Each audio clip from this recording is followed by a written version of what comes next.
Good morning all my dear student of class 12।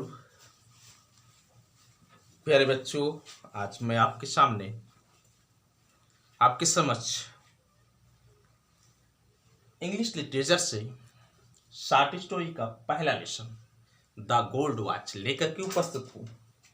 और आप लोग कृपया अपनी किताबें खोल लीजिए और मेरे साथ आइए और इस लेसन का एंजॉय लीजिए, जो कि हम आपको समरी बताने जा रहे हैं हिंदी में। शंकु नाम का एक वर्कर था जो एक फैक्ट्री में कार्य करता था। प्यारे बच्चों, बड़ी ही कम इनकम थी और वह इनकम उसके परिवार की आवश्यकता और अन्य जरूरत को पूरा करने के लिए पर्याप्त नहीं थी। उसके ऊपर कर्ज का बोझ भी था। उसी को हल करने के लिए, कर्ज से निपटारा पाने के लिए वह अपने ऑफिस में अधिकारी की घड़ी को चुराने का निर्णय लेता है। और आइए देखते हैं कि किस प्रकार वो घड़ी को चुराता है और क्या घड़ी चुराने में सफल होता है या नहीं होता है। कई रातों से शंकु अच्छी तरह से सो नहीं सकता था, क्योंकि उसके दिमाग में बस अपने कर्ज को अदा करने की बात, समस्या को हल करने की बात चला करती थी। आज की रात भी शंकु अच्छी तरह से सो नहीं सका। वह अपने बिस्तर में करवटें बदलता रहा, लेकिन करवट बदलने का कोई मतलब नहीं निकला। अर्थात उसे नींद ना आई तो ना आई। खूब सोचा, खूब बुरा सोचा। उसने अपनी आंखों को अंधकार में बंद कर लिया और अपनी फटी हुई चटाई पर लेट गया। फिर भी उसे उतना स्पष्ट सब कुछ दिखलाई पड़ रहा था जितना कि किसी व्यक्ति को दिन में दिखलाई पड़ता है। सुनसान उसके फैक्ट्री के कार्यालय का कमरा दिखाई दे रहा था। जब सब लोग लंच के लिए या आराम करने के लिए चले जाते हैं, ऑफिस रूम का खिड़की जो थी वो आंशिक रूप से बंद थी। अंदर जो मेज थी, उस मेज पर एक कोने पर कुछ सामान रखे हुए थे। दूसरे छोर पर एक चाय की बोतल रखी हुई थी और बीच में सोने की घड़ी, जिसमें सोने की चेन भी लगी हुई थी, एक किताब पर रखी हुई थी। शंकु अपने घर में लेटे हुए सोच रहा है कि खिड़की को खोलिए और घड़ी को उठा लीजिए, क्योंकि प्रत्येक व्यक्ति बाहर गया है, कोई जान नहीं पाएगा। इस प्रकार से शंकु रात को सोच रहा था। शंकु ने अपने प्रयत्न को याद किया, अपनी कायरता को याद किया, अपने उस हिचकिचाहट को याद किया जिसने आज तक उसे अपनी योजना में सफल नहीं होने दिया। बेटा, उस समय वहां पर कोई नहीं था, फिर भी वो डर रहा था, वो कांप रहा था, निश्वास महसूस कर रहा था। यही कारण था कि वह हमेशा घड़ी को चुराने से टाल पटोल कर देता था। शंकु ने निर्णय ले लिया कि अब वो इस कार्य को करने के लिए देरी नहीं करेगा, जरूर कर डालेगा। और यदि और ज्यादा सोचेगा, वह कुछ भी नहीं कर पाएगा। वह दुर्घटनावश, दुर्भाग्यवश अपने इरादे को किसी के सामने उगल भी सकता था। इसलिए निर्णय ले लिया कि वह कल घड़ी को अवश्य चुरा लेगा। फिर सोच रहा है, मान लीजिए किसी ने देख लिया तो।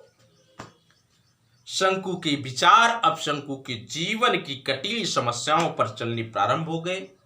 सोच रहा था कि कल महीने का तीसरा दिन है, 3 दिन और बाद उसे उसका वेतन मिलेगा 13 दिन का 13 रुपए। और उसे 4.5 रुपया स्टोर में अदा करना था जहां से उसने खरीदारी की थी। 4.5 अदा कर देगा तो उसके पास 8.5 रुपया शेष बचेंगे। वह पिछले महीने अपने मां की बरखी के लिए घर गया था। अपने फंड से 10 रुपए कर्जा लिया था।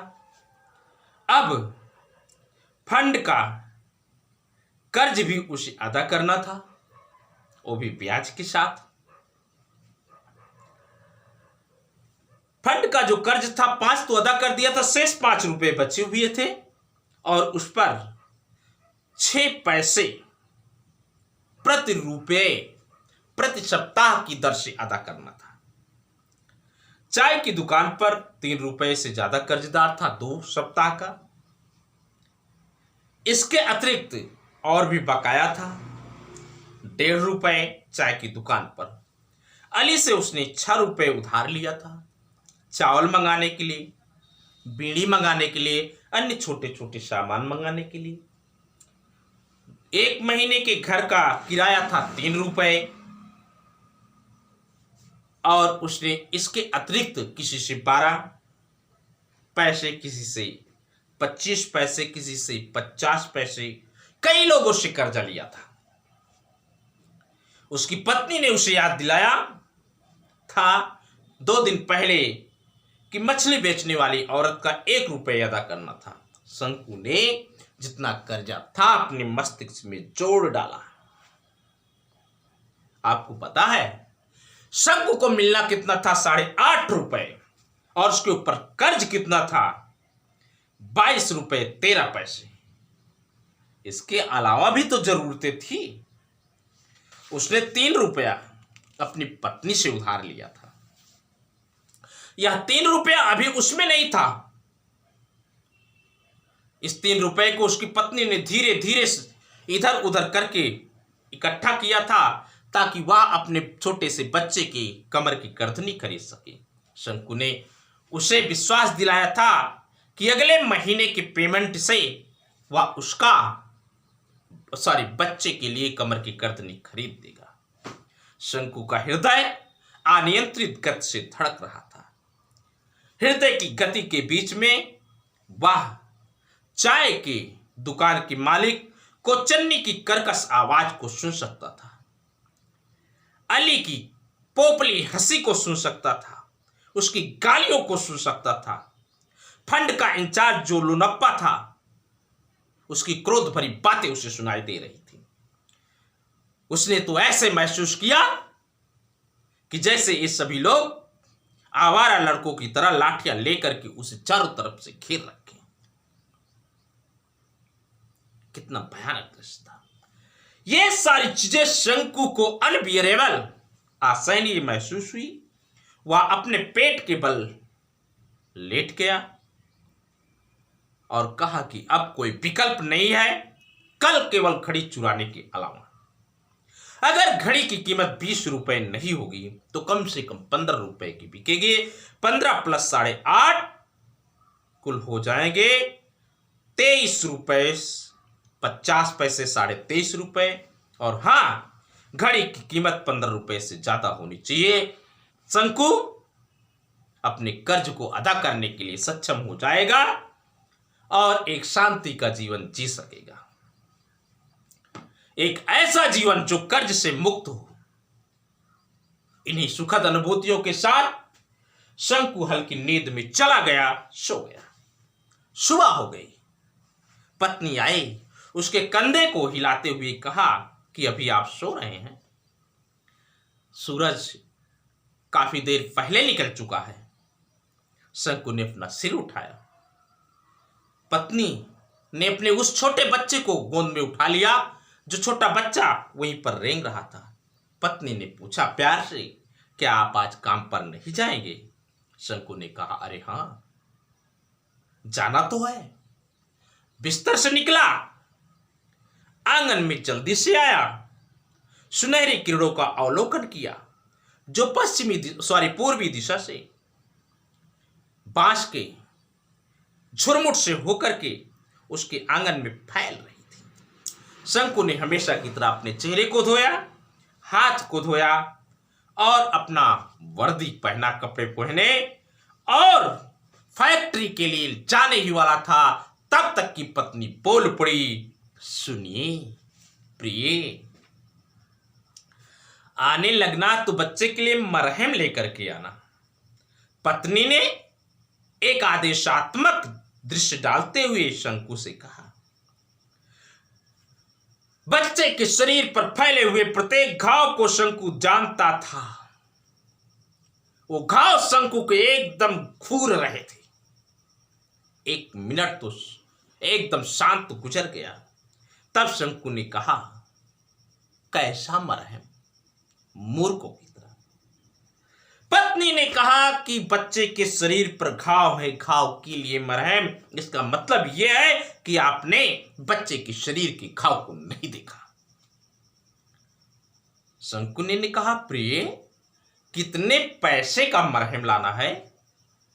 पत्नी ने कहा, कम से कम 13 पैसे का, और हमें 3 दिन तो लगाना ही पड़ेगा। शंकु ने कहा, हाँ। सर नीचे करके फैक्ट्री के लिए रवाना हो गया। तब पत्नी ने कहा, कृपया सुनिए। बड़े ही कोमल आवाज में बोली। शंकु पीछे देखा और सज्जनता के साथ उसने कहा कि कृपया शाम को आते समय 2 पके केले लेते आना। रात को बच्चा रोने लगता है, उसे देने के लिए मेरे पास दूध नहीं है। शंकु की पत्नी वहीं पर खड़ी थी, उसका ब्लाउज दाहिने हाथ की तरफ ऊपर उठा हुआ था। तब शंकु ने उसके पेट को देखा कि पेट बाहर निकला हुआ था। शंकु ने अपने आप को धिक्कारा, क्योंकि उसके जीवन के रास्ते पर एक और बोझ आने वाला था। गहरी या भरी और फैक्ट्री के लिए चला गया। पत्नी ने कहा, सुनिए, भूलना मत। शंकु ने सिर को हिलाया और चला गया। बेटा काम किया। काम करने के पश्चात 1 बजे और 1 बजे इंटरवल की घंटी बज गई। प्रत्येक व्यक्ति जल्दी जल्दी, कोई घर को गया, कोई चाय की दुकान पर गया, कोई होटल पर गया। फैक्ट्री खाली हो गई। केवल शंकु था फैक्ट्री में, इसके अलावा कोई नहीं था। वह एक पिलर से सट करके कोने में, ऑफिस के पश्चिमी साइड में एक पिलर से सट करके खड़ा था। उसका हृदय बादलों की तरह घिरा हुआ था और आधैर्य से फट रहा था। कुछ मिनट और गुजर गए। इंजीनियर, जो छोटे कद का था, मोटा आदमी था, बिल्ली जैसी आंखें थी, जो देखने में मार्बल की, संगमरमर की मूर्ति लगता था, अपने कमरे से बाहर आया, दरवाजे को बंद किया और कमरा छोड़ करके चला गया। हमेशा की तरह आज भी उसकी कलाई में सोने की घड़ी नहीं थी। शंकु के हृदय को बड़ा ही आराम महसूस हुआ। कुछ मिनट और गुजर गए। शंकु ने चारों तरफ देखा, कहीं पर कोई नजर नहीं आ रहा था। 1 2 3 4 5 6 मिनट गुजर गए, 7 मिनट गुजर गए। शंकु ने अचानक सोचा, मान लीजिए किसी ने देख लिया तो, जैसा कि हमेशा सोचा करता था। भय ने उसे पीछे कर दिया। 1 2 कदम उधर उधर चला, लेकिन कोई नहीं दिख रहा था। अपनी आवश्यकताओं से प्रेरित होकर के वह ऑफिस की तरफ गया। एक बार पुनः चारों ओर देखा, कोई नहीं था। एक झटका सा उसकी नसों में दौड़ा। हृदय पूरा घिरा हुआ था। 1 सेकंड गुजर गए। उसने अपने हाथ को फैलाया और सोने की घड़ी को हाथ में लिया और अपने निराशा के साथ अपनी पैंट की जेब में रख लिया। चारों तरफ देखा, कहीं पर कुछ भी नहीं था।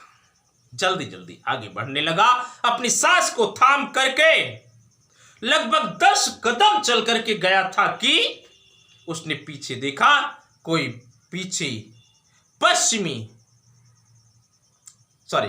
पूर्वी गलियारे से चला आ रहा था। शंकु ने सोचा, संभवतः उसने सब कुछ देख लिया है और वह टाइम कीपर ऑफिस पर गार्ड से शिकायत करने के लिए जा रहा है, इसीलिए जल्दबाजी में है। हे प्रभु, शंकु लुट गया, एकदम पिलर की तरह दृढ़ होकर के खड़ा हो गया। सोने की घड़ी उसकी जेब में चिंगारी की तरह चल रही थी और उससे निकलने वाली प्रत्येक चिंगारी उसकी नसों में फैल रही थी। पूरा संसार शंकु के चारों तरफ जलती हुई आग की तरह घूमते हुए नजर आ रहा था। कहीं पर कोई शांति नहीं थी, सब कुछ चल रहा था।